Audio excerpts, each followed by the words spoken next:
Hey, Pelican. Calvary, you made it. I'm so glad you guys are at Camp Joy, sitting in the chapel. Guys, I love Camp Joy. I grew up as a camper going to Camp Joy, and I'm bummed I can't be there with you this week, but let me tell you, that is a great place. I remember uh, after I was a camper, I became a counselor at Camp Joy. In my first week, I think I was 15, maybe, and I arrived at camp. I was going to be somebody's junior counselor. They didn't show up. So suddenly I got put in charge of all these campers. But that summer, I felt out of my depth, but I also built some awesome relationships with friends that I still have.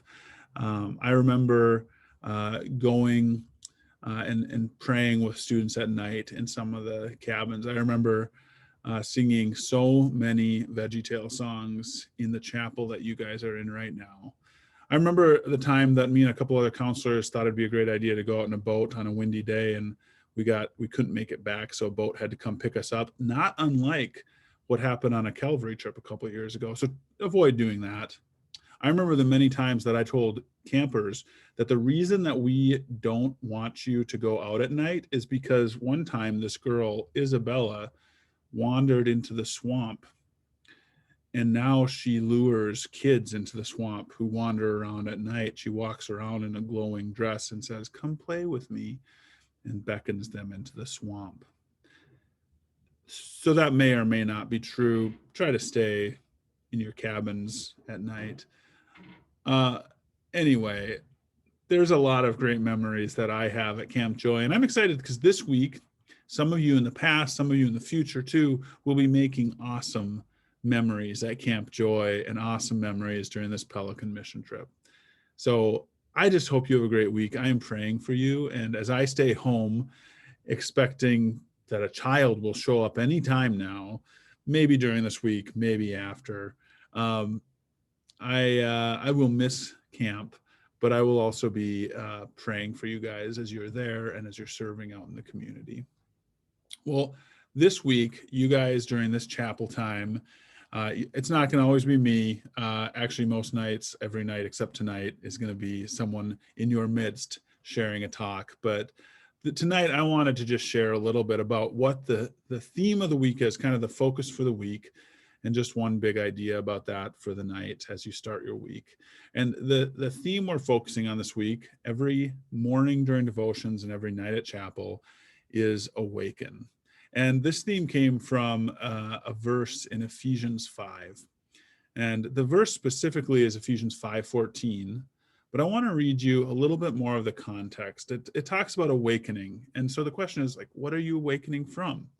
In this passage, listen as this passage talks about the difference between living in darkness, how we live without Jesus, and living in light, and the difference that living for Jesus makes. Starting in verse 8, it says, "For you were once in darkness, but now you are light in the Lord. Live as children of light. For the fruit of righteousness of the light consists in all goodness, righteousness, and truth. And find out what pleases the Lord. Have nothing to do with fruitless deeds of darkness, but rather expose them. It is shameful even to mention what the disobedient do in secret. But everything exposed by the light becomes visible, and everything that is illuminated becomes a light. That is why it said, 'Wake up, sleeper, rise from the dead, and Christ will shine on you.' Be very careful then how you live, not as unwise, but as wise, making the most of every opportunity." And it goes on from there. But I hope you heard the juxtaposition, the difference between living in darkness and living in light. And I hope you heard at the end there, make the most of every opportunity. This week is an awesome opportunity to one, wake up to the things that God's trying to show you because of the light. I mean, when you walk into a room and it's dark and you flip the light on, there's so much to see. There's so much not now to bump into. But also, so this week, like, see what God's trying to show you, but also know that as someone who lives in the light, as someone who knows Jesus, you are not just living in the light, you're showing that light to other people. And this week, you're going to have tons of opportunities to do that. So once again, the kind of theme verse this week is wake up, sleeper, rise from the dead, and Christ will shine on you. What is Jesus wanting to awaken in you this week? What will that thing be for you? Well, each night we're going to talk a little bit about one thing that we think maybe on this mission trip, God is inviting you to be awakened to. And this first night, we're talking about awakening to beauty. And to get us kicked off, I've asked someone to come read about a house. We're going to take a walk through this house in our imagination. So what I want you to do as this person comes and reads, close your eyes and visualize this house as we walk through it together.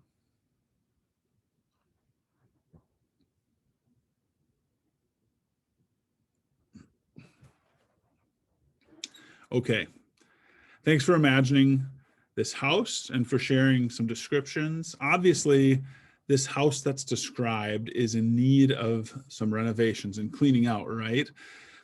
Or maybe it just needs to be torn down and rebuilt. Regardless, it sounds like the house could use some help. And this week, many of you came on this mission trip because you are really interested in helping, right? If we were to encounter the house that you just heard about, we'd get to work on it this week. If that were a house at Camp Joy, man, we would find some projects to do. But some of us will, instead of helping build a house, some of us are going to do something at camp or serve people in town or pray for situations that we want God to come into. And many of you are going to work with kids this week. That's awesome. All week, though, we're going to help and we're going to serve, right? And with all the different people and places that you're going to serve this week, I wonder, how do you perceive those people and places?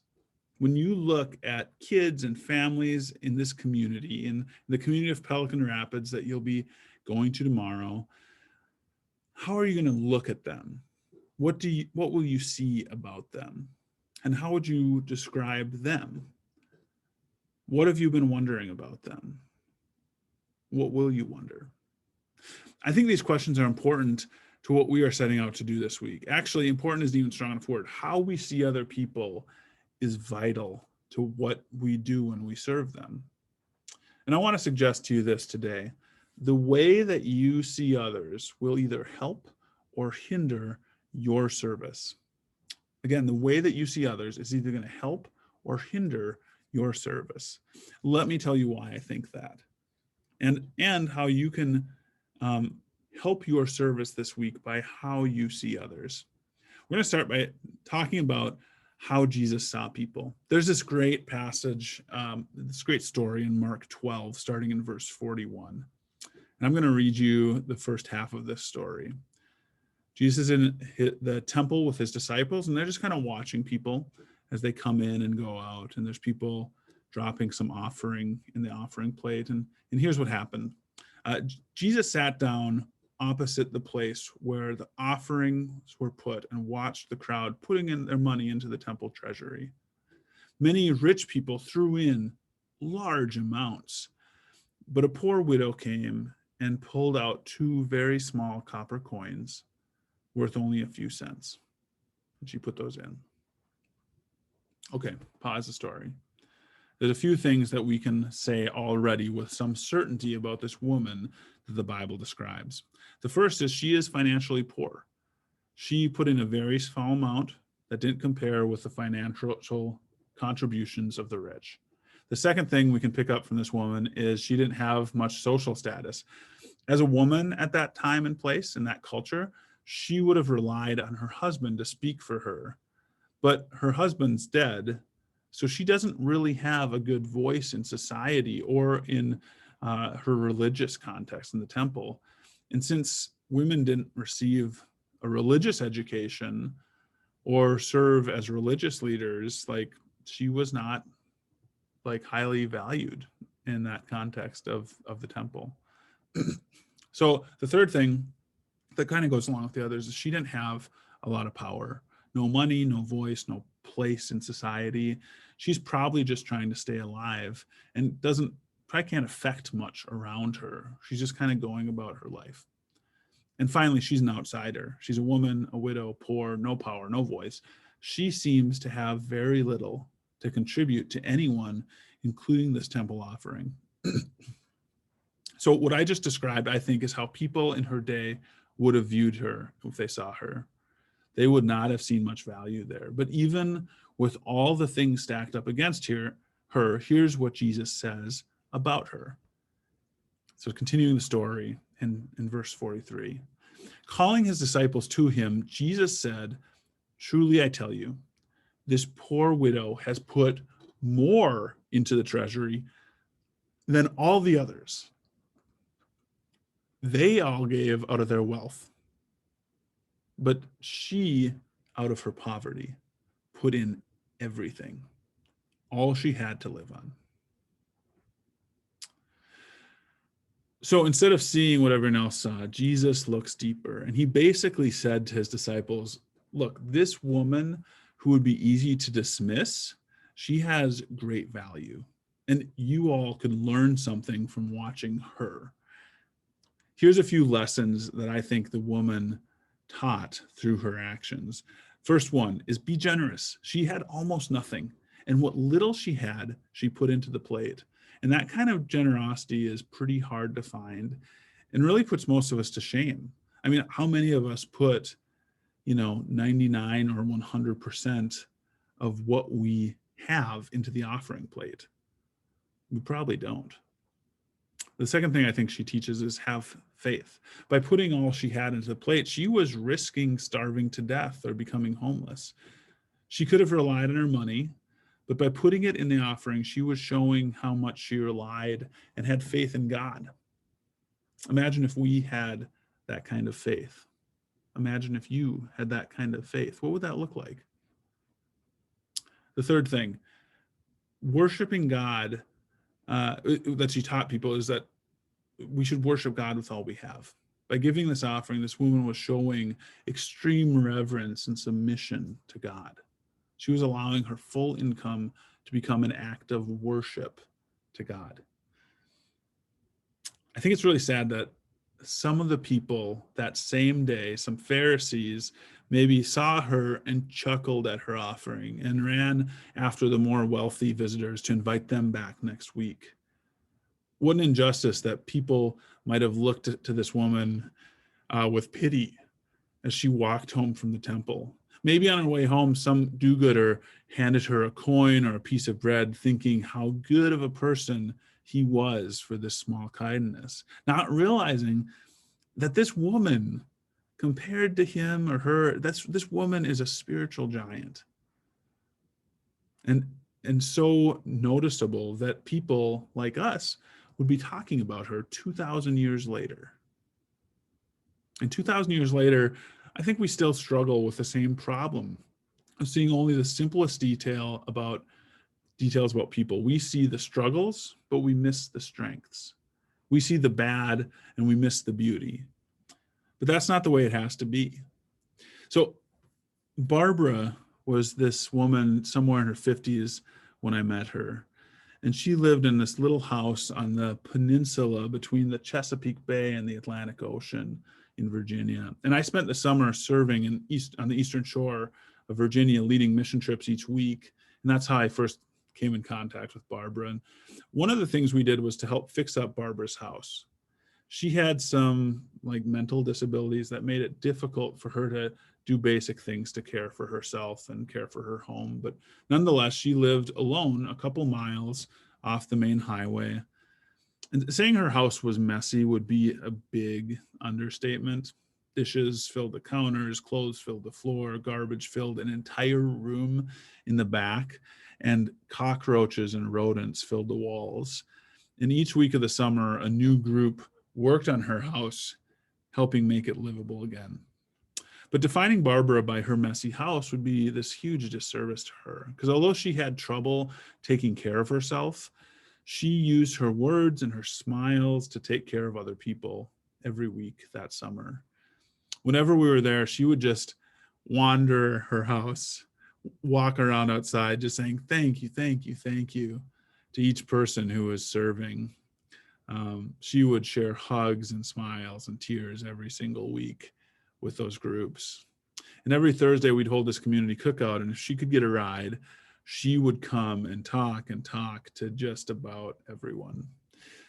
Today, when I think of what it looks like to have a deep sense of gratitude and thankfulness, what pure joy looks like, I think of Barbara.